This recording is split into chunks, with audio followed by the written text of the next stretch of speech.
Good afternoon, everybody, and welcome to today's live learning session. My name is Dyson, and I am your host for our first live learning session for 2022. It's been a bit of a slow start. Can we blame it on the C word? Wreaking havoc with the beginning of another year. But it is our great joy to bring two very special individuals to speak with us today about the future of education. Before we dig into that, I just want to start with a bit of a check-in. And I'd love for you to drop into the chat where in the world you're coming to us from. I'm currently on Yagra and Turrbal land here in Meanjin, and I just want to start by acknowledging the traditional owners of the land in which we live, work, and play. Today, we're going to talk a lot about potentially words like innovation, the future of work, the future of education, next and new, and a lot of things like this. However, I want to kick off today by acknowledging that true innovation comes from actually deeply understanding our past. It's in knowing what's happened before that we can make really purposeful decisions about how we reshape our future. So to kick off, drop into the chat, introduce yourself. Who are you? Where are you coming to us from? What traditional land are you joining us from? And do you have a curious question that you'd love to dig into today? What brought you to today's conversation? Maybe something that's sort of sitting in the back of your mind that you'd like to unpack. And then we'll make sure we kind of dig into that. So whilst you're dropping in where you are, I would love to introduce our two guests today. So I'll welcome them to pop their cameras on so you can see their cracking faces for today's session. Welcome, Adriano and Phil. I'm not going to read the bios only because I hate a bio read. Like, it makes me cringe inwardly when people read bios. But maybe we can kick off. I would love for, maybe we'll start with you, Adriano. Tell us a little bit about you. How did you get here today? How would you summarize maybe some key experiences you've had for everybody here today to kind of, I don't know, set the scene for who you are and kind of what drives and motivates you? Sure. Well, first of all, thank you very much for the invitation, Nicole. It's great to be with everyone here today, and I'm really excited for today's conversation. I too want to pay respects to elders past, present, and emerging. I'm currently coming to you from Wurundjeri land, and I love the way in which you commenced that by us having to just pause and reflect upon where we have come from to give us a better understanding of where we need to go. So thank you for doing that. Really briefly, so I had every intention never to be in education, Nicole. My intention, my intention was post-university to be a designer, and I entered into the world of marketing and advertising after I did a double degree in design and teaching, matter of fact. But I got a phone call from a school in Melbourne's West in North Keilor, and the visual arts department asked, would I be able to turn up for 12 months on a maternity leave replacement position and teach visual arts to years 7 to 10 students. And 27 years later, I'm still in bloody education. The way I look at it, Nicole, is it chose me. I didn't choose it. And I suppose what drew me to it was that I was still able, to a degree, be creative and utilize those skills that really were important to me in terms of design and curiosity. But the advertising world has its purpose, but a lot of that purpose is about someone else's bottom line, and that bottom line is their shareholders and their money.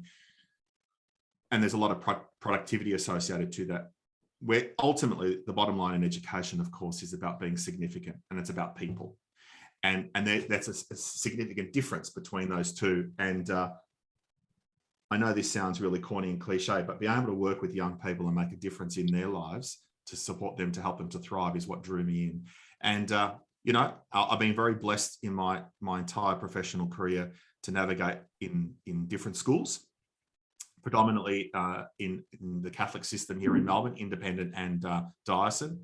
And more recently, I was harangued by Sir Dr. Philip Cummins to be part of a different movement, and one that's now on a global scale. Oh, it's like you've done this before. What a beautiful segue into the bearded man below. Yes. On my screen. Phil, tell us a little bit about you, and as sort of Adriano so perfectly led. maybe a little bit about the work that you both lead at the School for Tomorrow, for those of us that are joining who maybe aren't familiar with the organisation or the work that you're leading. Yeah, sure, Nicole. Thank you. Welcome, everybody. Thanks for having a cup of tea with us this afternoon. A real pleasure to gather around the virtual campfire and share some yarns with us.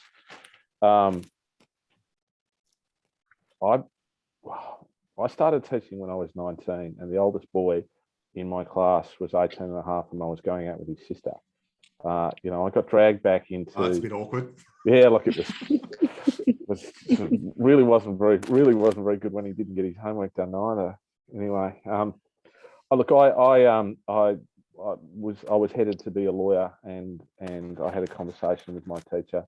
My old ancient history teacher invited me back to teach while I was at university, and by the end of second year arts law, I was teaching. And 30 odd years later, I'm here. I've taught, I've led, I've written, I've yarned on a podcast with my amico here. I've done a whole bunch of things. The work that we do is driven passionately by the notion that we can achieve better outcomes for more learners if we do things in a fashion which is deliberately intentional about what we're trying to do. So it's the notion of conceiving of a purpose and putting into practice for the sake of people and place and planet. We like to be evidence-based around what we do. We like to be research-driven around what we do. So I was the head of a school and in my late 30s, and decided that I wasn't enjoying the gig. It was the gig everybody had told me I was always going to do, and then I got in the job and it really wasn't doing for me what I needed to do. But I felt the need that we needed somehow to bring schools together under the notion of how we work our way forward. And we talk these days about taking a big step forward and up, and how we take those steps together, and how we take the little incremental versions together. So I acquired a company called Creative School Management, which was at that point in time the sort of leading consulting strategy governance group in education in our part of the world. Had been around since 1982. And then we turned it into a research institute called Circle, the Centre for Innovation, Research, Creativity and Leadership in Education. We quickly worked out that if we want to achieve better outcomes, then we needed to look at the way in which we were contributing to the holistic development of the people at the end of the process. You can't measure a school by anything other than the character, the competency and the wellness of the students who come out, and their capacity to thrive in the world at the end of the process, and then moving through into their lives. And that's what we've been doing for over a decade now. We've been researching, we're engaged in sort of multi-regional and international research projects on what comprises an excellent education, and the role of character in an education, the character plays in that. And then, 2.5 years ago, I guess it was time to start thinking about taking the byproduct of this research and the consulting we've been doing with all sorts of schools all over the world, big schools, little schools, state schools, government schools, independent schools, those in between, boys' schools, girls' schools, co-ed schools, everybody, really. You're looking at the central question of what a school for tomorrow should be. Adriano and I had started our little podcast, which is sort of going to hit 250,000 episodes. Not so little anymore. Yeah, it's going to hit 250,000 episode downloads later, which just shows there's no accounting for some people's taste. But well, there's some questionable guests on there. I can definitely vouch for that. Yeah, most of our guests are pretty good. There are some, there are some, there are some that are exceptional, and they get really close to our hearts, aren't they, Nicole? Anyway, so we created this front-facing entity called the School for Tomorrow, because we know that there's a difficulty in translating research into practice, because educators tell us that they don't have time. It's not true that they don't have time. They do have time. It's just that they don't feel it's important enough to do that work because they've got so much on in and around now. And what we think is a lot of it is about trying to help them connect their sense of purpose to this practice.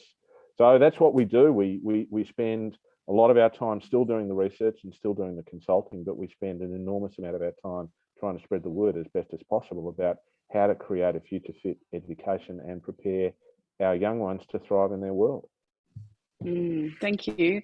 Look, I want to I want to dig into something I think quite critical that you both touched on, is just this notion of having like this data-driven and research-backed approach to innovating education. I think teachers often get really fatigued by new being thrown at them. And look, I'm no stranger to the research as well. We know that, some of FYA's research around the average 12-year-old having 17 different jobs over 5 different careers. We know that somewhere between 50 and 70% of jobs that exist right now are going to be either obsolete or radically transformed within the next decade.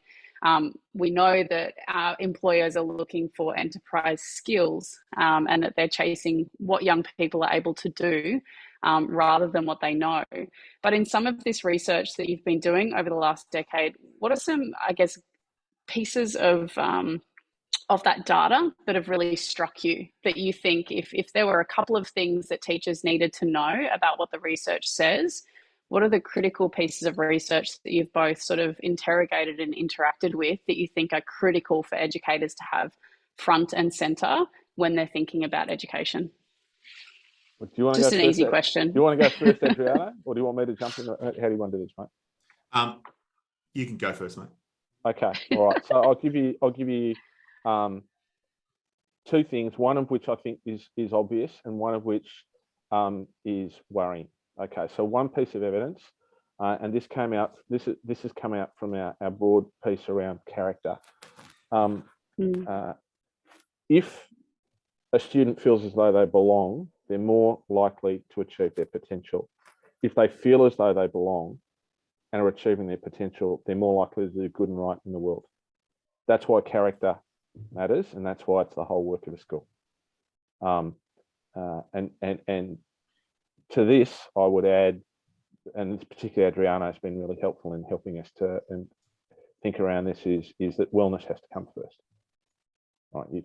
If people don't feel well, you can't feel as though you belong fully. If you don't feel as though you belong, you're not going to achieve your potential. If you're not belonging and achieving your potential, you're not likely to do good and right in the world. So that's the first piece of research I think I'd want to draw people's attention to. And we've got a whole lot of metrics and things about how you can measure that. There are sort of 6 corridors of thriving that relate to graduate outcomes and so on. But the key is the why, and to get the sequence of it right. The second piece of research came out of our research in New Zealand fairly recently, that we were and South Africa, where we were looking at with sort of whole school sectors around what excellent education looks like. And one of the things that comes out of research all the time is stuff that you're not looking for. It just pops out at you. Again, Adriano would talk a lot about voice, agency, and advocacy being really, really central, particularly agency, in terms of the difference between the students of today and their capacity to thrive tomorrow, and perhaps the students of yesterday. Like what we found in schools in New Zealand is that when we asked students about the sources of agency in the school, they gave us balanced responses looking across 4 main areas: students, teachers, systems, and culture. All right, it's pretty obvious. When we asked teachers about this in New Zealand, they missed out one of those sources of agency. They talked about teachers, they talked about systems, they talked about culture. They didn't talk about students. And then when we asked teachers in South Africa, it was the same thing. There's something that worries me, is that when we're looking for ways to improve outcomes for more students, we're not even thinking about the agency of the student. Wellness first creates belonging, helps us achieve potential, helps us do what's good and right. We're not going to do any of it if we're not noticing kids. Adriano, your shot, mate. Yeah, thank you very much for sharing that, Phil. In the last couple of years, our world has been in the grips of a pandemic that has really amplified to us that we live in a world where uncertainty is normal. And we've got to get our heads around that. And I love what Phil has shared about an extensive research over a long period of time. But if we've learned anything in these last 2 years, is that Phil's 100% spot on. Wellness comes first. That's a non-negotiable in my books because people matter. Second is that time is now fluid. And we have to think about how effectively we are going to use time in our learning communities. I'm not going to call them schools. And the third is, how are we going to continue to foster community? Because community is king. And this piece about belonging, it's not just about belonging to the learning communities that our young people turn up to every single day on campus or online, but it's about the broader context. How are they contributing to their local context, their regional, and their global, from a position of understanding people, place, and planet? And, you know, for some time now, across the entire world, governments, community groups, and society at large have been telling us that education is this important thing for the future, right? Yet we keep doing it as if we're living in the past. I think everyone who's listening to this and knows me knew that was going to be coming at some point, right? And if we're serious, we've got to start thinking about how we're going to be preparing these young people for this kind of new world of work, but also society at large. It's become our global imperative, and it's got to be our global imperative in our learning communities. Swift advances in technological innovation and automation, demographic shifts, rapid urbanization, shifts in global and economic power, resource scarcity, biosecurity, and climate change. You talk about data and facts and research. Well, that's the reality of the world we're living in, right? They're the tremendous forces that are reshaping society, leading to transformed economies, transformed societies. The world works differently now, and the people need to start thinking about how we're going to contribute effectively and be remunerated appropriately in this different world. And this reality brings us to the massive implications it has for the world of work, and of course the future of our learning communities, or schools in the old vernacular. You know, education systems that prepare young people to thrive in a world. So it's clear to me that all the research, all the information, and the mega trends that are occurring, and they have been occurring pre-COVID, by the way, you know, all call for a clear new social contract in schooling and for society. And it's up to us in our schools and our systems to recognize these forces, to step into the space of this research about what matters, and start reimagining learning ecosystems. They're going to place young people at the center and set them up for their thriving, not mine, theirs. Yeah, I want to stay there with you, Adriano, and just kind of dig in a little bit further. So we know this rhetoric around the future of work. We can see, like what you just said about the mega trends and where this is going. You've mentioned, both of you have mentioned a couple of critical pillars, I think, where we talk about well-being and belonging and character, agency. If we were to describe what a school for tomorrow looks, feels, and sounds like, what do you think are the characteristics? Like, can you dig further into those pillars and perhaps some others? What should schools be focusing on specifically if they're looking to make the transition from what was into what they need to be? Human-centered and inclusive, tech enriched, people, place, planet conscious, and intentionally purposeful around this piece of agency, voice, and advocacy. They're the kind of things that we talk about a lot at a school for tomorrow.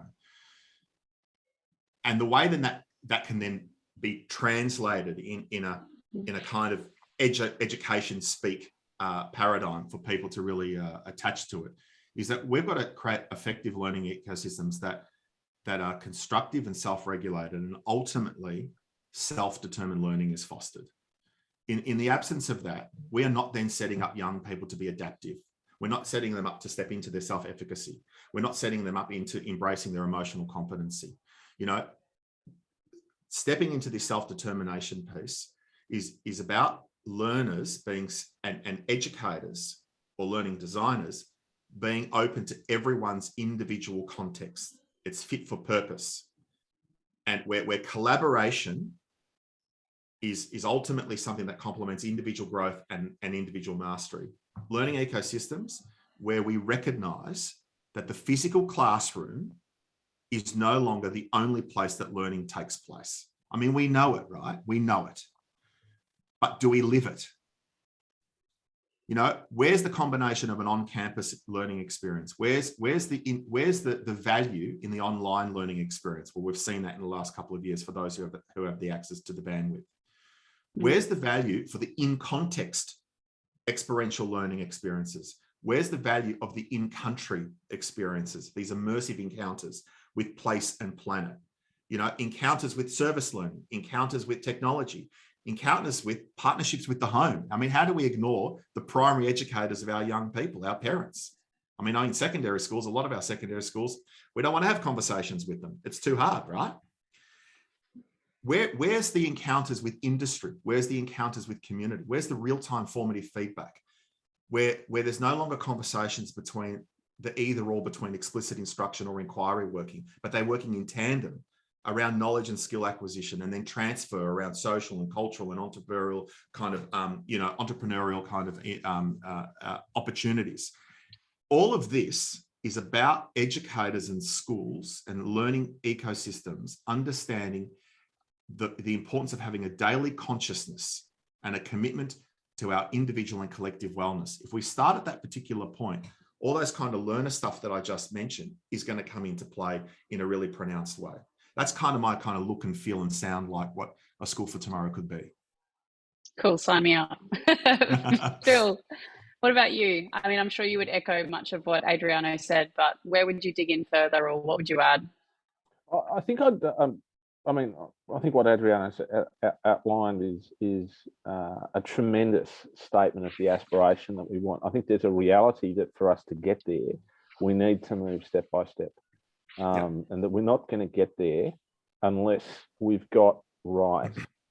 And I mentioned them earlier, these corridors that lead us down to where we need to go. So I want you to imagine in this school that there are 6 corridors that we work down together, and it starts with a set of graduate outcomes. When we talk to parents and teachers and communities all around the world, they tell us there are 6 things they want their kids to be. They want them to be good people. They want them to be solution architects. They want them to be future builders, continuous learners and unlearners, responsible citizens and team creators. What we've been able to do is to sort of identify what are the things that you want to influence to help you get down that track. So if you want good people, you've got to focus on building culture. If you want future builders, you've got to focus on building leadership. If you want continuous learners and unlearners, funnily enough, you need to promote continuous learning. If you want solution architects, you need to build performance. If you want responsible citizens, you need very much to build strategy. And if you want to build team creators, you need to build systems and operations, particularly in and around teacher professional learning. I often say to people, you know, when they'll sit there and they'll, we don't have time, we don't have money. If I had $1 to spend, only $1, I would spend it on teacher professional learning, so long as it was linked to the notion of warranting practice. So warranting practice is this idea that we as teachers identify what our purpose is, how we're putting it into practice, and then we validate for our peers. So we flip it. So instead of professional development, which is something that is done to us, you know, we take responsibility for our own growth and learning. We are modeling the very outcomes that we want for teachers, for students along the way, because learning is learning, isn't it? And I think we need to think about what that learning looks like. We need to think about the relationships of character apprenticeship in which we join together with students to help them to explore, to articulate and to reflect while we're modeling and coaching and scaffolding. And then gradually, as they start to develop their character competency and wellness, as they start to build their own adaptive expertise and self-efficacy, which is what makes up that self-determination that ADP was talking about earlier, that's where we've then got to let go of the control, let go of the power of it, and allow them to take on in their own right. You know, I think that when we look at what takes place within a school, we need a clear sense of what the purpose of that school is. We need a plan for doing it, and every teacher's got to make some decisions and choices about how they're going to buy in the goals that they're going to set along the way. I know there's some commentary going on at the moment. I think somebody struggling with the intellectual direction of the conversation, you know, I want to bring us down then. Like we've talked about what we want them to look, feel, and sound like. Let's dig into case studies, because I think it's really easy to go, cool, Absolutely. this is what we want. And then I know educators typically, when we work in schools, go, cool, that sounds great, but how? And is it possible? So talk to me about, like, we know the intentions. Tell me about who's doing it. Like if I'm a teacher and I want to go and look at a principal, a school leadership team, a school that's doing something interesting, where do I go? Let me jump in. Let me jump into this. I note there's a comment here at the moment. A great script with bad actors is crap. A poor script with great actors wins Academy Awards. I disagree with that absolutely. You need a good script and you need good actors. You need good research. You need good theory, and you need strong groundedness on a vision, a vocabulary, and an agreed velocity of change around that. The best example I've seen around the world, a school run by Sarah Martin in New Zealand called Stonefields. It's absolutely brilliant. We've had her on as one of our guests on the Game Changers.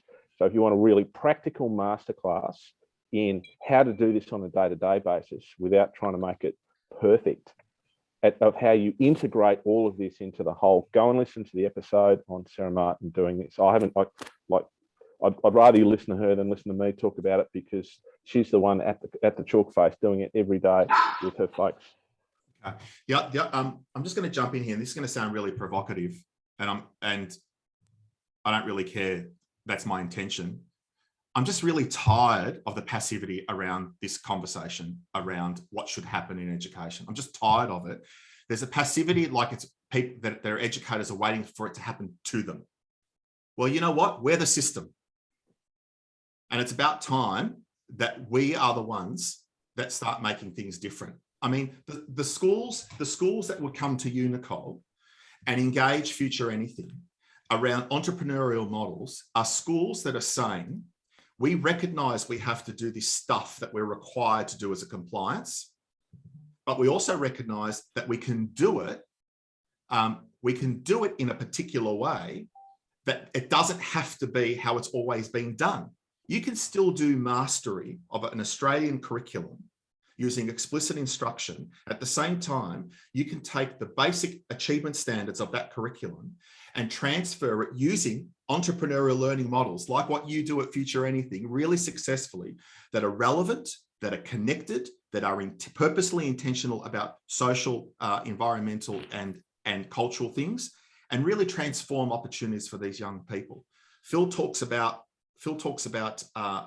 Stonefields and Sarah Martin. I'm going to talk a bit about Cameron Fox, who's the head of Verso in Bangkok, Thailand.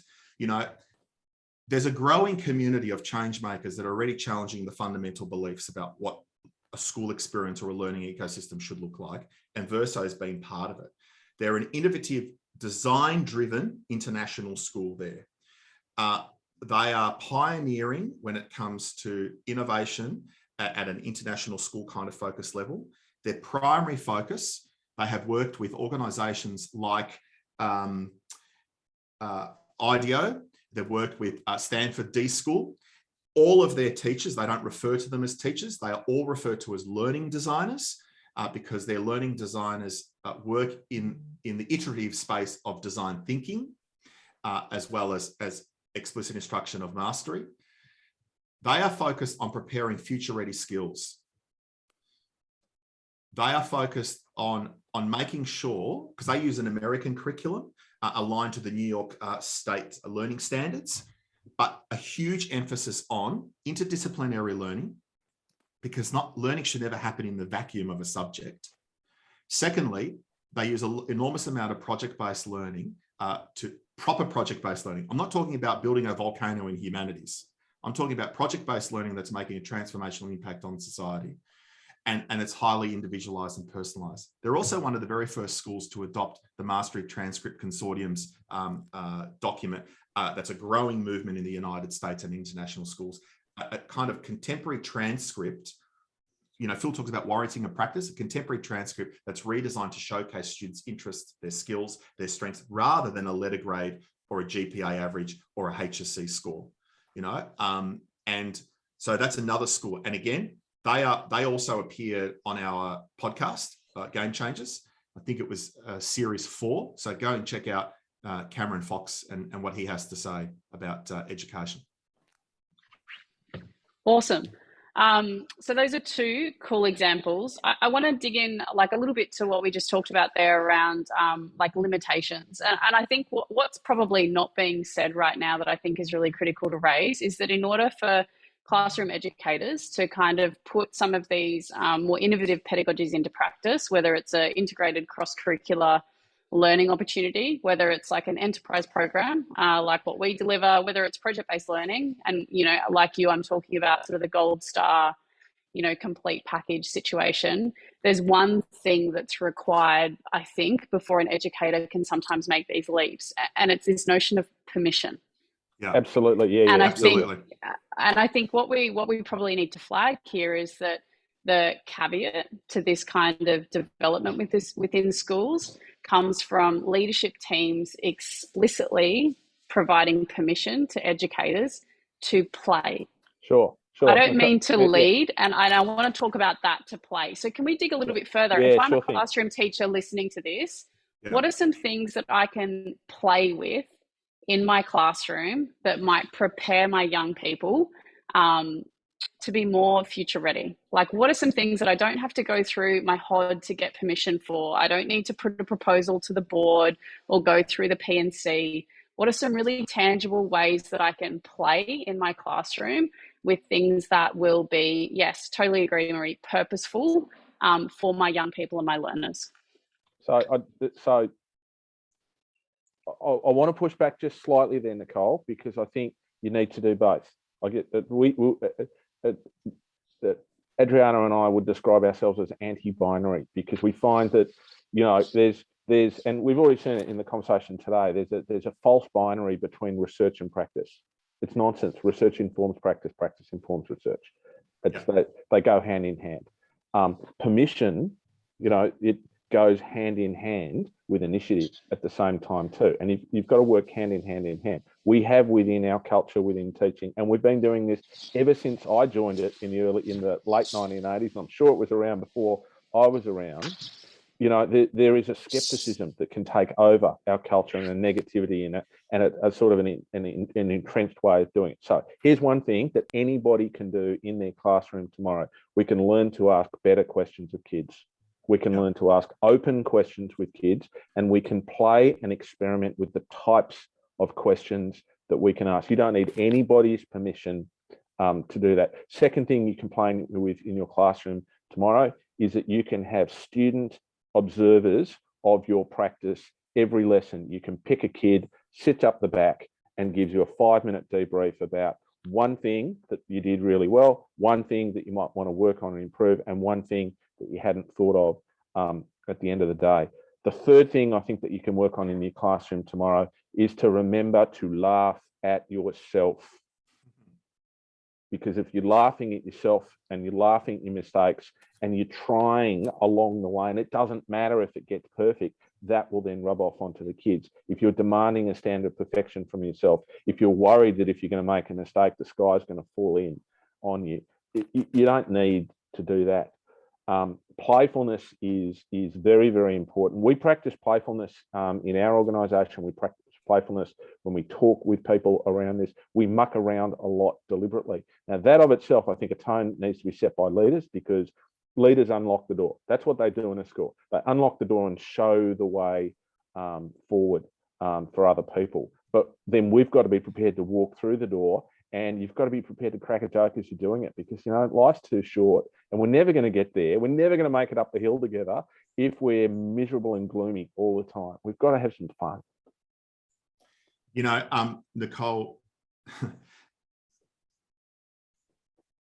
permission is one of the most powerful words that we have available to us. I write a blog. I think there's about 700 entries now. It's called Permission is Triumph.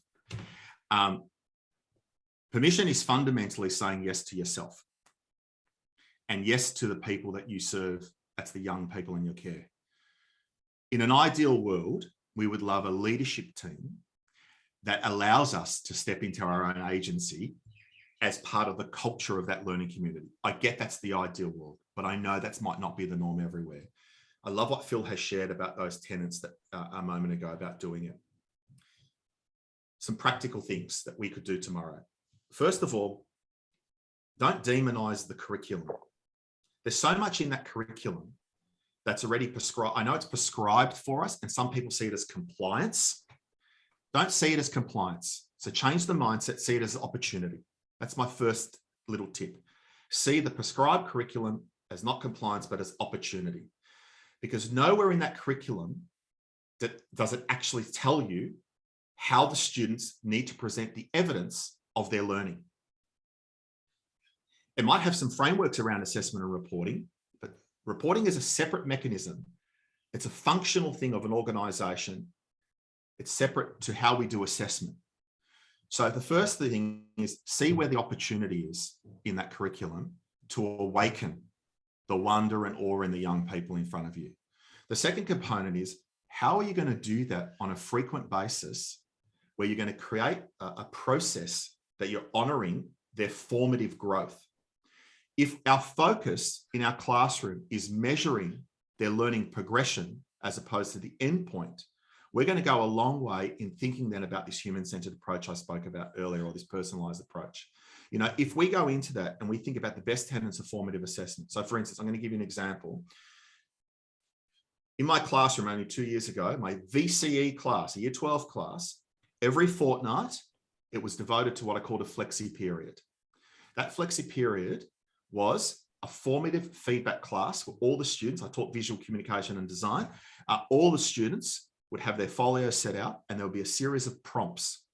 The prompts were not questions. You know how Phil talked about asking the right questions? None of these questions were deficit questions. They were questions that were looking for the learning, looking for the evidence. And students went around the room and they provided feedback about what they were seeing to these prompts. And can I tell you, these prompts are all written around the achievement standards of the actual prescribed curriculum. So I'm seeing what's the opportunity that I can use that already exists to help these young people to ask better questions to keep their inquiry alive.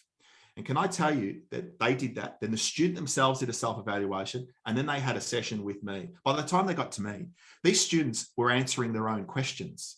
You know, they were filling their own gaps. They were identifying the areas that still needed improvement for growth. And then me as the facilitator, you know, their champion on the side, was pointing out to them the possible ways they could do that without telling them. I guarantee you that if you came into my class every 2 weeks, and it happened in every visual arts class at that school, every 2 weeks, there would be growth. These young people could see growth. We maintain their intrinsic motivation to be better than they were yesterday. So look for the opportunity where there's compliance. Think about what does the formative assessment really look like in practice, in lived practice, so it becomes part of your routine.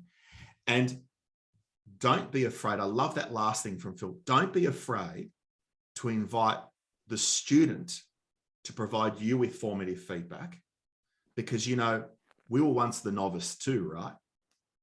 And how do we support them to become an expert without asking real questions? And if we're asking them to reflect upon their progress, then we should have the courage to do the same. I love that. I was reflecting as you were talking around like the beginnings, I think, of Future Anything as a classroom teacher. And I was reflecting on it started with the curriculum.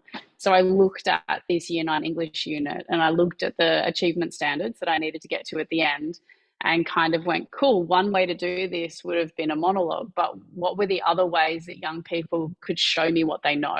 And that's a Joanne McKecken phrase. Yeah. Like if you look at an achievement standard, like how else could a young person show you what they know and still satisfy that achievement standard? And I think that's a really curious place for us to start from when we look at curriculum design, because one way could be an exam. One way could be an essay. Another way could be a podcast interview with somebody. It could be a website that they create. It could be a Minecraft world that they build. Like there's a multitude of outputs that young people could produce that could still demonstrate their capability within a specific achievement standard. So I love the fact that, you know, I don't think our curriculum is all bad. I think there's lots of opportunity in there for us as educators to almost reimagine, I guess, the end point. But the word that I love to use when we talk about this is we should be trying to create an end that is aspirational for young people. So when you present to them where they're going, they actually feel an element of almost zest around where they're going. And certainly as an educator, if you don't feel a sense of zest or aspirational about the end, then if you're not enthusiastic about it, your young people won't be enthusiastic. Confident and enthusiastic educators deliver compelling curriculum. So if you're kind of leading yourself through a piece of curriculum that you're disengaged from, then essentially your young people will also be disengaged as well. Yeah. So how do we take Nicole, those achievement standards? At the most basic level, to achieve what you've said so beautifully, we already have tools like learning intentions. We already have things like success criteria, but we've got to do it in a language that's accessible to all the learners within that room and provide learning opportunities that's accessible for the breadth of the learner in that classroom. I'm an English teacher. Why am I setting them one piece of literature to read for comprehension when I know in my class of 25 students, I've got 3 kids that are on the neurodivergent spectrum, with stanines of 3 or below, but I've got a couple that are at 9 that should be at Mensa. What am I doing to stretch these people? See, we're looking for what they can't do as opposed to looking what they can do. We've got to move the mindset and the conversation from deficit to I love this aspiration. Phil spoke at the very top about our aspirations as a school for tomorrow with our graduate outcomes. That's the outcome. That's what we would like them to ultimately have in their toolkit to navigate through their own life. So our focus is always about what's the aspiration here? What's the outcome? And the reality is an Australian curriculum's achievement standards are written in that way. I don't know what happens between that intention and then when it gets into the domain of the campus. I think yeah, I was going to say the reality around this sort of stuff is that if we don't walk into this with a positive mindset, a positive disposition, a playful disposition, a creative disposition, if we're waiting for other people to change before we change, it's never going to happen. There's no part of the world where that's going to happen along the way. We need to be willing to take the big step forward and up ourselves and to influence that within the scope, which is within our scope around that, and some people will be working in a school. That's not going to happen in the whole school because that's not the way around that. But if you're in there and you're doing it, then you have to focus on the outcomes that you need to. But then you have to take care of your wellness and you have to take care of your disposition. And, when you walk into the common room or the staff room and there's that group of colleagues there who are always bad-mouthing and always downplaying and always negative, stay away from it. Got to be careful getting onto Twitter too, because that's a toxic sludge of negativity and unfiltered thought as well too. And you've got to find the aspiration. There's a lovely poem. I'm going to read you a poem because poems are important. Mary Oliver wrote this. My work is loving the world. Here the sunflowers, there the hummingbird, equal seekers of sweetness. Are my boots old? Is my coat torn? Am I no longer young and still half perfect? Let me keep my mind on what matters, which is my work, which is mostly standing still and learning to be astonished. We need to be equal seekers of sweetness. Otherwise, we're never going to find our way through all of this sort of stuff. And nobody can make you an equal seeker of sweetness. You have to decide you're going to do that yourself. This is true. So I don't think we've had poetry in our live learning sessions. That's definitely a first for today. And leapfrogging. Write poems. That's what everybody should write poems and draw pictures. I know. Maybe that's the next challenge. Yeah. Go and bake and do live life as well as teach. It's all the same. So fast and furious 45 minutes. We're in this final few minutes. If there was like a book or a podcast that you would push teachers to maybe dig into in all the spare time that educators have, but if there was something that they could pop in the car and listen to, obviously we've mentioned sort of your own podcast and a couple of episodes that might help teachers wrap their head around some cool case studies of practitioners doing interesting work. But anything else that you would find that you think our educators would find interesting to dig into? You go first, Adriano. Sure. Just before I'd say that, I just want to share also that, we're part of a profession that's pretty significant, and educators, teachers have a significant role to play in the lives of the young people, but also their own. And how we show up each day will determine the response we get from the young people in front of us or our colleagues. So if our mindset is one of deficit or if it's one of permission, we get two different responses ordinarily. So that kind of is a bit of a segue to the book I'm going to share with you guys. Anyone that knows me knows that I absolutely love and fangirl Brené Brown's work all the time, especially, so any of her books are a great starting point, yeah? Especially her book, Daring Greatly. Daring Greatly is a book that I used to purchase for all of our student leaders. So once they were appointed, their task was to read that book before they started the following year. But so that book was that book in particular was great. However, the book that I want to highlight is a book that's probably resonated most with me throughout this next stage of my life as I continue to evolve as a person, and that's James Clear's Atomic Habits. Atomic Habits is this kind of revolutionary guide to using tiny changes in behavior to transform our lives, where Clear offers 4 simple laws to help you set up and maintain good and healthy habits. The first is make it obvious. The second is make it attractive. The third is make it easy. And the fourth is make it satisfying.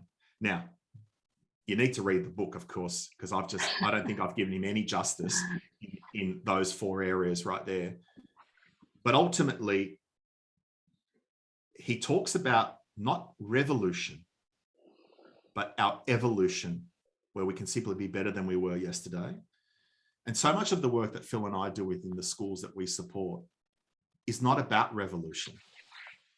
It's about evolution. It's about treating people with dignity and holding on to those enduring traditions that are worth holding on to, but at the same time, encouraging the aspiration of this new normal or this new tomorrow or this better normal. And Clear, in his book, Atomic Habits, offers us as individuals a bit of a roadmap on how to do that in our own context, and then in the communities that we serve. Awesome. Lovely. Phil, what about you? Yeah, no, great choice then, mate. Great choice. I'm going to answer this in a different way because why not? I was given a copy of Thomas Transtromer's The Half Finished Heaven. He won the Nobel Prize for Literature in 2011. He's a poet, of course, and it's been really, really influential. That, the Book of Ecclesiastes, Les Murray's Subhuman Redneck Poems, Cloud Atlas by David Mitchell, anything by Kazuo Ishiguro and David Malouf, who's the greatest writer in English who's still alive. Those people inspire me to play with words, those books. And as a result, over the last, Adriano knows this because he's pushed me to do this, over the last 2 to 3 years, I've started writing and publishing poetry again because it makes me so supremely uncomfortable, and it's what I need to do to drive myself forward to the next stage. So sometimes it's not the book, it's more about finding something which will take you and stretch you, something that speaks to. So yes, that if you're looking for a podcast, the High Performance Podcast is absolutely amazing. It's Jake Humphreys and Professor Damien Hughes, and they go along and they talk to high performance people and just ask them to tell their stories about what they do to become simply outstanding at what they do. And, you know, footballers, chefs, writers, this, that, the other, you know, if we want to understand what amazing learning looks like, we need to talk to the people, we need to listen to the voice of learners who are amazing learners, because then we might be able to create that in our classroom. So that's the High Performance Podcast with Jake Humphreys and Professor Damien Hughes. It's brilliant. It's English. The very first episode, it's by some, what's that game you like, Adriano? Soccer or football or something? The World Game, mate. Have a bit of respect. It's called football. Yeah, it's a guy that Adriano would know more about, a guy called Fernando Ray. His story and just the way he talks about his learning and how he's learned to become really good at what he does and what drives him and motivates him. If we want to create dispositions towards learning, if we want to create dispositions that are going to help students be future fit, future ready in classrooms, then we need to think about what the learning will look like and go and do it and play until we get it right. Nicole, Thank you both. I forgot to mention my podcast. Can I just quickly share which one it is? Sure. It's a Kimbo. It's a Kimbo by Seth Godin. That's all I'm going to say. It's really short, little short snippets. The guy's a genius. Go have a listen. I get his daily email, and sometimes they're only 2 lines, but I open them every single day. So highly recommend that one too. Guys, Donovan, I want to say a huge... I just need to do this because Donovan's asked a really, really great question.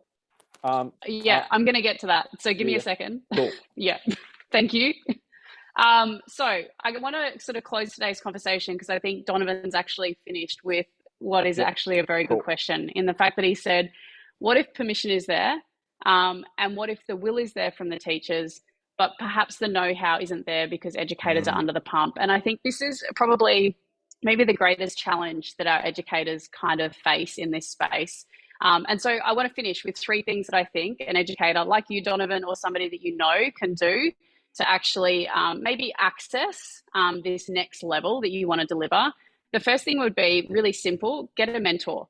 If there's somebody out there, another educator that you admire, that you think is delivering the kind of practice or pedagogy in the classroom that you would love to be delivering, whether it's in your school or outside of your school, ask them whether you can spend some time observing practice and kind of hanging out with them. I think that's the simplest way to build capability without having to perhaps spend money or kind of get permission external to the school. So that's the first thing I would say. The second thing that I would say is join professional communities that kind of amplify your practice. So whether that's Facebook communities or other change maker communities that you can find that can kind of help.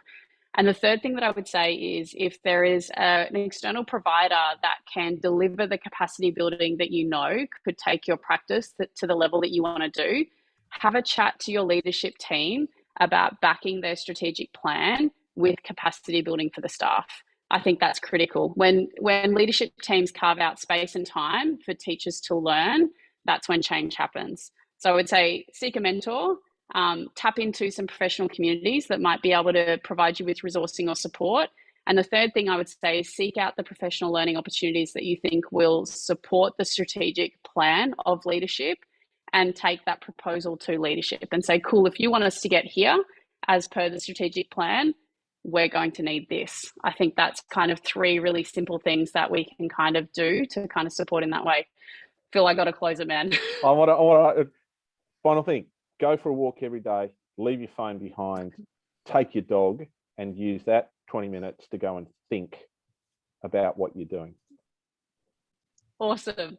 We are over time by 10 minutes. Thank you, everybody, for joining us today for our live learning session. A huge thank you to Phil and Adriano for sharing your stories, your wisdom, your support, your hot tips, and your time.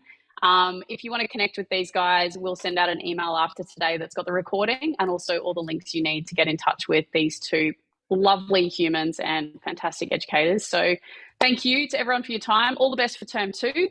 And we look forward to seeing you at our next live learning session soon.